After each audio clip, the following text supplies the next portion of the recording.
The night was bitter. Virginia, 1807. A winter so heavy it pressed against the windows, frosting their edges and muffling the world outside. Snow clung to the shingles of the old plantation house, and smoke curled from its chimney, carrying the sharp scent of burning oak into the frozen air. A church bell tolled faintly in the distance, its echo swallowed quickly by the night, as though even sound hesitated to linger here. Inside, the air was warmer, but no less suffocating. Shadows from the lanterns trembled against the walls, dancing in patterns that made the wooden beams seem alive. The master's guests gathered in the parlor, their laughter spilling like wine, loud and careless, while glasses clinked and boots scraped across the floorboards.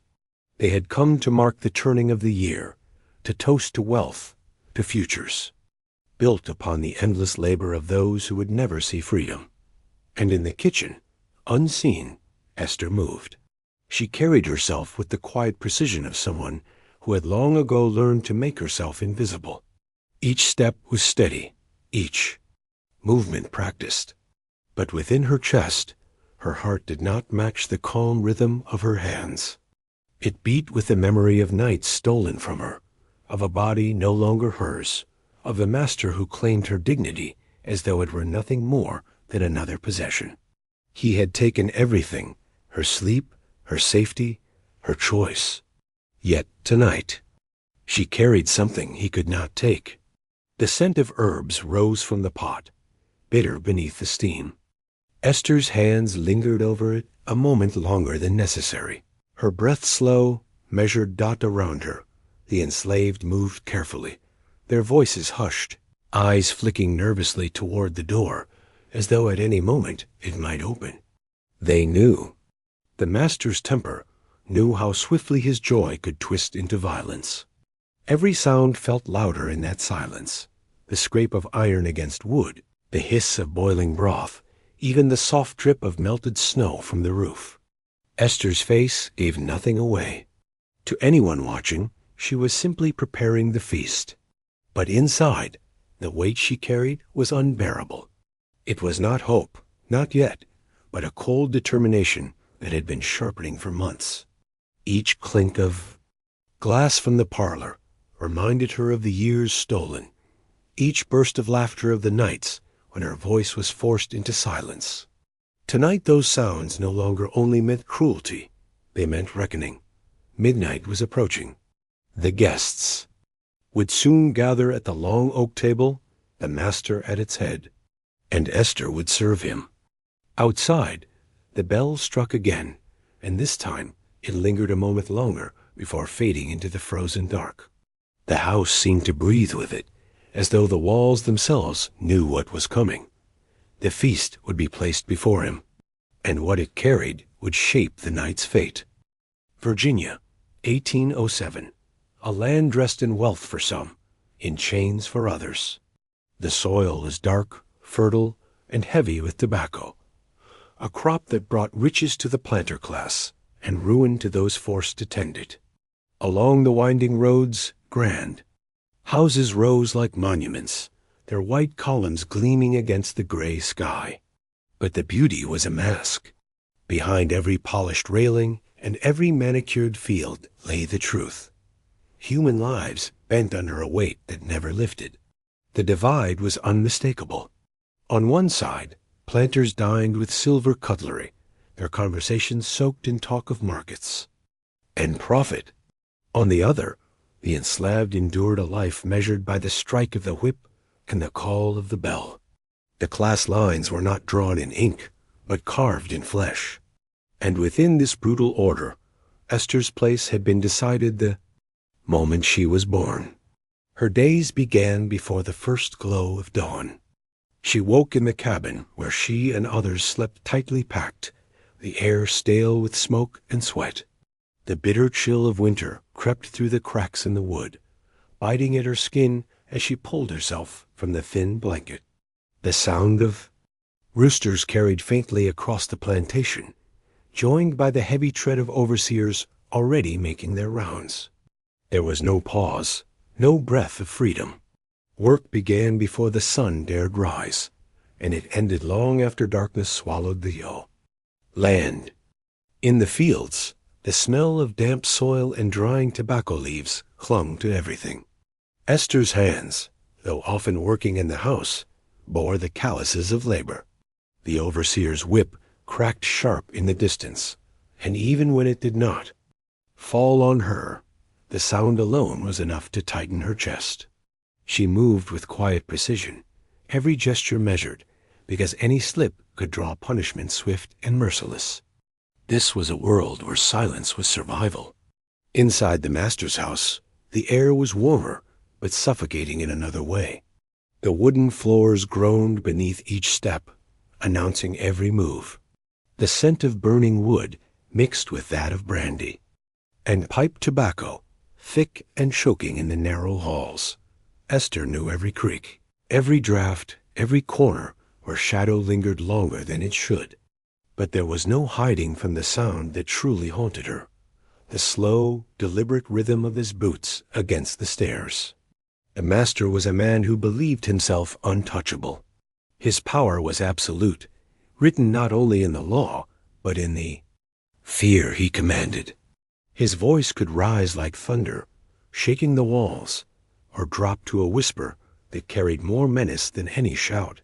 To him, Esther was property, no more than the iron pot on the fire or the field beyond the porch.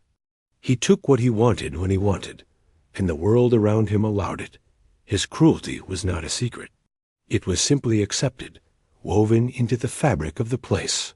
For Esther, there was no corner of the house, no hour of the day where his shadow did not reach. The knock on the cabin door after sundown carried a terror worse than the whip. His presence lingered long after he left, the smell of his sweat, the weight of his gaze, the way the boards still seemed to echo beneath her when he was gone. How could a person live with such silence pressing against their chest? How could one endure years of being seen as less than human? And yet, somehow, Esther endured. She held fragments of herself in secret, pieces he could not claim.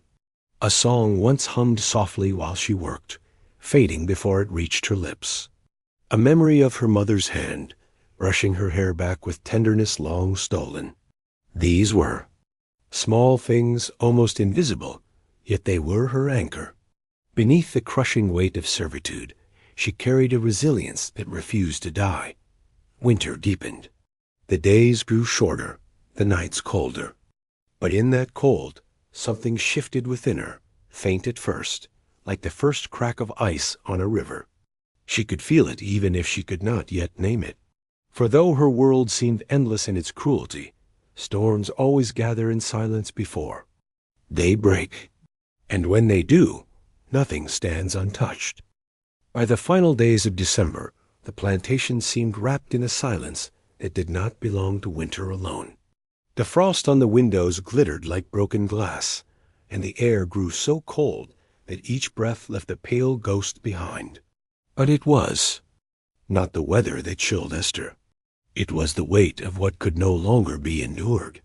For years she had borne her master's cruelty in silence, because silence was the only shield left to her. His shadow stretched over every corner of Booker, her existence, and there was no hour safe from his call. Yet something had shifted, a threshold crossed so quietly it might have been mistaken for nothing. But Esther knew. The nights had become unbearable. Each step of his boots on the stairs, each hand pressed against her, each whisper of ownership. These things did not pass any more. They stayed, lodging deep, piling upon one another until her very breath felt stolen. And so a decision took root. It was not sudden. Vengeance rarely is. It began as the faintest thought, flickering like a dying flame, until each cruel reminder fanned it brighter. By the time the bells of the chapel rehearsed their New Year's chime, that thought had grown into certainty. Esther's silence would not last forever. In the kitchen, where firelight licked against iron pots, she began her quiet preparations. The metallic clatter of utensils echoed sharper than usual, carrying into the stillness of the night. Herbs hung drying above the hearth, their pungent scent rising as she brushed them with her fingers. She touched each one deliberately, her face unreadable. What was she seeking in those leaves? Healing? Or something else hidden? Something bitter enough to carry the weight she bore? The household carried on as though nothing stirred beneath its walls. The master, swollen with arrogance, filled his evenings with drink and boasts. He laughed so loudly the walls trembled, never noticing how Esther's eyes no longer lowered quite the same way, how her silence carried not only fear, but something sharper. He believed himself immortal within his own house, blind to the storm. Forming quietly behind the stillness of her gaze, Esther's resolve hardened like iron in the frost. Each movement in the kitchen became purposeful. When she stirred the pot, she did not simply stir food. She stirred her own fate. Each taste of broth was weighed not for flavor alone, but for something hidden within, a final note masked beneath. Spice and smoke. Outside, the wind scraped at the shutters, but inside, the heavier silence pressed down like stone. Have you ever felt a room change without a word being spoken? That was the kitchen now. The air itself seemed to wait, to watch. Her, even the enslaved around her, seemed to sense something unspoken. Their eyes glanced toward her hands as she worked, but no one asked. Silence bound them all, though each heartbeat quickened beneath the weight of dread. The master never saw. Why? Would he? To him, Esther was no more than the meal she prepared, the floor she scrubbed, the body he claimed. His arrogance blinded him, even as she sharpened her composure into a mask too steady to betray her. By the time the last night of the year arrived, everything was ready. The house glowed with lanterns. Laughter spilled from the parlor, and the long oak table was dressed for the feast. But in the kitchen, another kind of preparation had taken place. Esther stood before the fire, the heat against her face, the bitter scent of her work clinging to her hands. Her breathing was calm, too calm. For within her chest the storm raged, though not a ripple showed on her skin. The bells outside rehearsed their midnight toll, low and heavy, as though they too were waiting. With each note, Esther's decision settled deeper. She had no power over her life, but tonight she would hold power over his death. And when the hour came, she would serve it to him with the same steady hands that had endured everything else. But the quiet did not last. For the moment she stepped from the kitchen with the tray in her hands, the house itself seemed to hold its breath.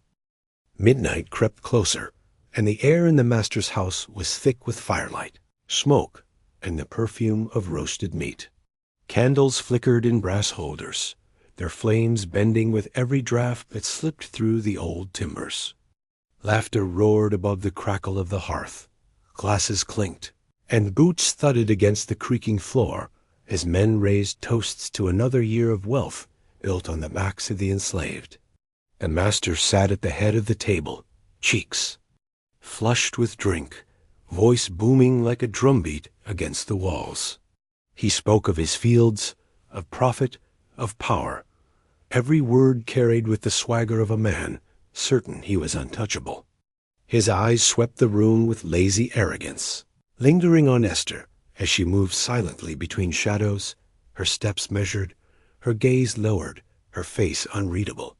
Did no one notice her calm, the stillness in her movements that carried a weight? Heavier than the feast itself? The table overflowed with bounty, roasted venison steaming in its juices, bowls of stewed apples glazed with cinnamon, red golden from the oven, and a tureen of stew that filled the air with an earthy scent touched by a sharpness no one could name. Esther carried it forward, her hands steady, though her heartbeat thundered beneath her ribs. Each spoonful she ladled seemed to echo in her ears, a drum of finality. The guests leaned back in their chairs, their laughter spilling freely, blind to the storm that had already begun. She set the dish before her master, her eyes catching briefly on the firelight reflected in the silver spoon. He did not thank her. He never did. He only smirked, lifted the spoon, and drew it to his lips. The room did not change at first. The fire still crackled, the glasses still rang, the voices still overlapped in careless revelry. He swallowed, smacked his lips, and chuckled, reaching for another spoonful. But then came a pause, barely a moment, a hesitation that hung like a thread in the air. A cough followed, sharp and sudden, rattling against the mirth of the room. His face flushed deeper, then drained of color as if winter's frost had taken root in his veins. The guests noticed now. The laughter wavered, faltered, then fell. The scrape of chair legs against wood echoed like a scream in the silence that followed. Esther stood near the doorway, her hands folded, her breath shallow. She watched as confusion spread across the table. Murmurs rose. Was it drink? Was it the cold? The master's hand trembled as he tried to lift his glass again, but his grip failed. The liquid spilled, dripping into his lap as his body bent forward, convulsing, shaking with a force he could not master. His eyes, once so heavy with command, widened with something he had never allowed himself to feel fear. The room filled. With it, thick as smoke, choking the air more than the scent of herbs ever could. The guests rushed forward, their boots pounding, voices sharp and frantic. Some tried to lift him, others shouted for water, for help, for prayer. But no prayer would rise fast enough to stop what had already been written. His body seized, his breath ragged, his face slick with sweat. His pride, his cruelty, his very being drained with every labored gasp. And Esther watched. She did not flinch. She did not tremble. Her silence was her blade, sharper than any knife, more final than any whip he had ever raised against her. In her stillness, she was both judge and witness, carrying the weight of every scar he had left upon her. And then it came, the collapse. His chair tipped, his body crashed to the floor, and a hush swallowed the room. The guests stared, their revelry broken, their New Year's feast turned to ashes in their mouths. The master lay motionless, eyes glassy, lips parted as if to speak one final command that would never come. For a moment, no one moved. Even the fire seemed to quiet, its flames shrinking low, as though the house itself had exhaled at last. Esther's chest rose and fell slowly, the storm within her settling into something colder. She had done it. The act was complete, yet the freedom she imagined did not rush to meet her. Instead, there was dread, heavy and unyielding, curling at the edges of her triumph. She could feel every eye in the room begin to shift, searching, questioning, ready to find blame in the only place they knew to look. And still she did not run. She did not cry out.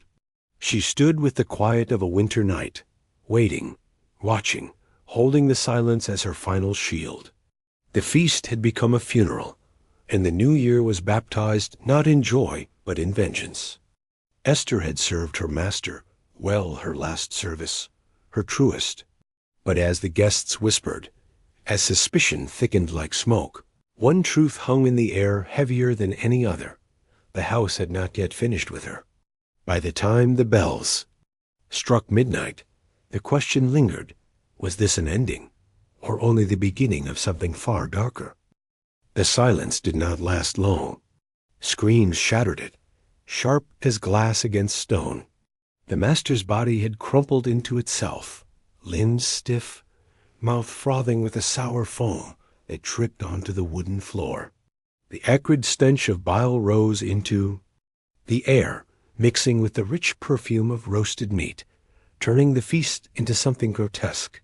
Guests stumbled back, knocking chairs aside, their voices cracking with panic. One shouted for water, another for a doctor, though both knew neither.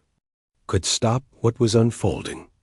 Silverware clattered to the ground, forgotten, and the wine that moments before had been raised in celebration now bled across the tablecloth like a spreading wound. Esther stood in the shadows, her hands clasped before her, her breath shallow and controlled. Around her, chaos churned, but she remained still, as if carved into the very bones of the house. Inside, though, a storm raged. Fear pressed against her chest, rising with every scream, with every glance cast toward the master's shaking form. She had dreamed of this moment, dreamed of his fall, but she had never dreamed of what would come after. Vengeance, it seemed, did not arrive with freedom. It arrived with silence, with terror, with the unshakable knowledge that the walls of this house were closing in. The enslaved huddled together at the edges of the room, their faces pale, their eyes wide with dread. They knew too well what followed a master's death: suspicion, punishment, blood. A single wrong look could be enough to draw blame. They whispered prayers, clutching each other, racing for a storm they could not escape. Did any of them know? Could any of them see the truth hidden behind Esther's mask of stillness? Or did they, like her, choose silence as the only shield? Left, the master's thrashing slowed, each movement weaker than the last. His laughter, once booming, had been replaced by a low gurgle that rattled in his throat. Guests bent over him, calling his name, slapping his face, demanding he rise. But he did not. His eyes rolled back. His breath shuddered once, twice, then stopped. A final stillness spread over his body, heavier than the silence that had begun the night. The great master of the house lay lifeless at his own table, his kingdom collapsing in a single breath. The parlor erupted again. Women cried into their hands, men cursed, some blaming sickness, others the devil himself. The word poison hovered, unspoken yet sharp, ready to cut through the air at any moment. The enslaved flinched at every glance, knowing where suspicion would fall. A chair toppled, glass shattered, and the draft from the hallway carried a chill through the room that raised gooseflesh on every arm. The feast was ruined, the year was ruined, and fear had rooted itself in every corner of the house. Esther's heart pounded, though her face betrayed nothing. She stood as though awaiting orders, as though she were still the obedient servant they believed her to be. But inside, her thoughts raced. Could they see the truth in her eyes? Could they smell the bitterness she had stirred into the stew? The weight of her choice pressed hard, a chain heavier than the ones she had carried all her life. She had struck down her master, but what world waited for her now? A world of freedom or a noose? Outside, the wind howled against the shutters, rattling them like bones in the cold night. Smoke drifted from the hearth, mingling with the sour scent of vomit and fear. The house seemed to breathe with the panic of its inhabitants, every wall groaning with the weight of what had been done. And yet, within that storm, Esther stood in a calm that felt unnatural, as if her soul had slipped into some colder place. Triumph had no place here, only consequence. The master was dead. That much was certain, but certainty brought no peace. In the silence that followed his last breath, another truth lingered, sharp and cruel. The world outside this house would not forgive, nor would it forget. By the time dawn broke, Esther would know vengeance had its cost, and it was heavier than chains. History rarely records the names of the enslaved. Their lives were measured in labor, their worth reduced to ink on a ledger, their deaths marked only by silence. Esther's story survives in fragments, scattered whispers that slip between the lines of official records. Her master's sudden death, the chaos of that night, these were written down. But her name, her motives, her very existence, those were left to fade. What remains is not a history book's certainty, but a legend's weight. What is certain is this: on that winter night in 1807, within the rigid order of Virginia's plantations. One woman's defiance shattered the illusion of control. Esther's act was not celebrated. It was not preserved in honor. It was buried in fear, in warning, in the careful omissions of those who wrote history to protect power. And yet, her story endured, not in marble or ink, but in whispers. Passed. From voice to voice, it changed with each telling, darkening, becoming something more than history. Something closer to myth. Some say the house where it happened still breathes with that night. Its walls, warped with age, hold echoes of broken laughter, the choking cough of a master brought low, the soft steps of a servant who dared to strike. Back, on cold New Year's nights, locals whisper, the air grows heavier there. The wind rattles the shutters like brittle bones. The hearth smoke carries a bitterness not found in wood. Visitors swear they feel watched, as if a presence moves through the rooms, unseen but waiting. Was it Esther? Was it the man she silenced? Or was it something else, a memory of vengeance itself, lingering where history refuses to look? Her act was both curse and legacy. For those enslaved who heard of it, perhaps it was a spark or reminder that silence could break, that even under chains, a choice remained. For those in power, it was a warning, spoken in hushed tones, a shadow they could never quite dispel. Esther became nameless and faceless in the records, but in the folklore of resistance, she lived on. And so the question lingers for us, 2 centuries later. What does it mean when a single act of vengeance outlives the woman herself? Was it justice, or merely the echo of pain too deep for words? The feast is long gone, the master's name forgotten by most, but the story of Esther, the woman who served him his final dish, remains. Not as triumph, not as tragedy alone, but as a haunting, a reminder that even in silence, resistance waits. When the cold of winter presses close and the year turns again, listen to the stillness. Ask yourself, what do the walls remember?